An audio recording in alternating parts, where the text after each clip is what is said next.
A while back, I had happened to catch on television the Men's Cyclocross World Championships. It's a bicycle race, basically. And the man who was leading the race as I was tuning in was approaching the line and saw that nobody was very close to him, so he started putting his hands up in the air and celebrating as if he had won, and then he crossed the line. The trouble was, he hadn't actually won. In fact, he hadn't even finished the race. He made the mistake of celebrating a little bit too early. He had one more lap to go. Thinking he had finished the race, he started celebrating as if he did. And by the time he realized that he hadn't finished the race and had one more lap to go, the other cyclist had passed him and he ended up losing the race. You know, as we go through our lives, there are any number of things that we celebrate. We celebrate birthdays. We celebrate when someone gets the job they want. But really, there's only one thing that is worth celebrating more than anything, one thing that is actually going to help us win. And the danger we have is that if we take our eyes off of the one thing that'll help us win in the end and celebrate other things more than that, we put ourselves in danger of losing entirely. So what are you celebrating in your life?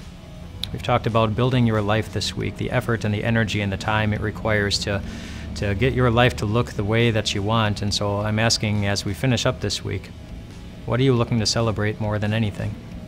What do you consider to be a win? Consider what Jesus did. In Matthew chapter 16, it says, "From that time on, Jesus began to explain to his disciples that he must go to Jerusalem and suffer many things at the hands of the elders, chief priests, and teachers of the law, and that he must be killed, and on the third day be raised to life." I don't think there are too many people who go through life considering the most important thing to be suffering. Boy, I hope that I can get to a place where I'm in a whole lot of pain, and yet Jesus did. And the reason he did was because the one thing that he was focused on more than anything was giving you a finish line at which you would be guaranteed to win.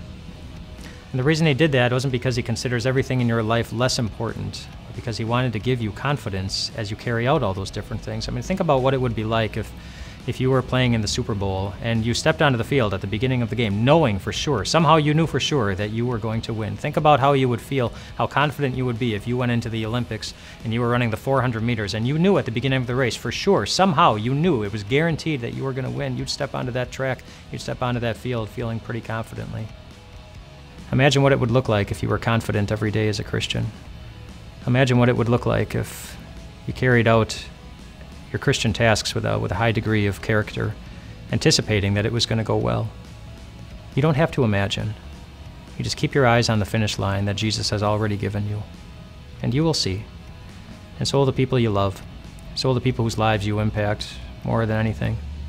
They'll see what it looks like, the life of a Christian who's guaranteed to win. Does talk about the end times scare you? It certainly can. But that's why my friend, Pastor Darren Lindemann, wrote this book titled The End Times Belong to Jesus, in which he reminds us that Jesus is in complete control and gives us reasons why we don't need to be afraid even as we live through them. To get your copy of this book, click on the link in this post.